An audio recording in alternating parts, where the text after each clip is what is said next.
తిరుపతిలో ఆ ఘోర విషాదం జరిగిన దగ్గర నుండి ఆంధ్రప్రదేశ్ ఉప ముఖ్యమంత్రి గారు పదే పదే మాట్లాడుతున్న మాటలు ఏంటి అంటే విఐపి సంస్కృతి పోవాలి, విఐపి సంస్కృతి తగ్గించాలి, సామాన్య భక్తులకు ఎక్కువ దర్శనం భాగ్యం కల్పించాలి, ఈ విఐపి సంస్కృతి అసలు మనం అలో చేయకూడదు అని చెప్పి వరుస పెట్టి మొన్న మీడియా సమావేశంలో నిన్న పిఠాపురంలో మాట్లాడుతూ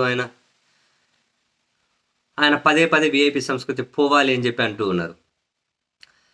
ఈ వ్యాఖ్యలు విన్న వెంటనే మనకు అనిపించేది ఏంటి అంటే, ఎవరైనా చెప్పండి ఉప ముఖ్యమంత్రికి తాను అధికారంలో ఉన్నారు అని, వాళ్ళు ప్రభుత్వాన్ని నడుపుతూ ఉన్నారు అని, ఆయన ఉప ముఖ్యమంత్రి అనే కీలకమైన పొజిషన్ని హోల్డ్ చేస్తూ ఉన్నారు అని, ఆ చైర్ని ఆయన హోల్డ్ చేస్తూ ఉన్నారు అని.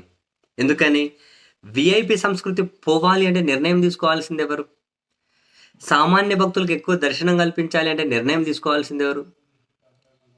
ఈయనేం ప్రతిపక్షాలలో లేరు, ఈయనేం అధికారంలో లేకుండా లేరు. ప్రతిపక్షంలో మైక్ పెట్టుకొని ఎన్ని స్పీచ్లు దంచినా సరిపోతుంది.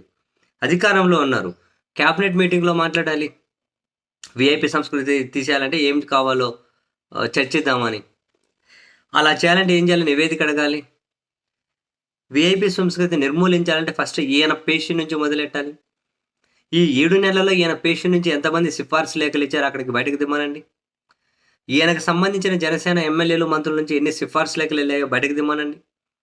మొదట ఈయన నిర్ణయం తీసుకోవాలి, నా పేషి నుంచి, నా మంత్రిత్వ శాఖ నుంచి ఒక్క సిఫార్సు లేఖ కూడా బయటకు పోదు, తిరుమలకి ఇవ్వం.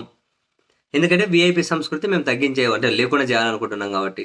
మా పార్టీకి సంబంధించిన ఎమ్మెల్యేలు ఇవ్వరు, మా పార్టీకి సంబంధించిన మంత్రులు ఇవ్వరు. ఎస్, నిర్ణయం తీసుకోండి. మీరు నిర్ణయం తీసుకొని నెక్స్ట్ క్యాబినెట్లో చర్చించండి. ఓవరాల్గా ప్రభుత్వాన్ని ఒక నిర్ణయం తీసుకోమని చెప్పండి. ఉన్న పాసిబుల్ వేస్ అన్ని వదిలిపెట్టేసి, ఏదైతే అఫీషియల్గా నిర్ణయం తీసుకోగలుగుతారో దాన్ని వదిలిపెట్టేసి, ప్రతిపక్ష నాయకుల్లాగా మైకులు పట్టుకొని విఐపి సంస్కృతి పోవాలి. నేను అన్నానంటే ఒక అర్థం ఉంది, మీరు అన్నారంటే ఒక అర్థం ఉంది.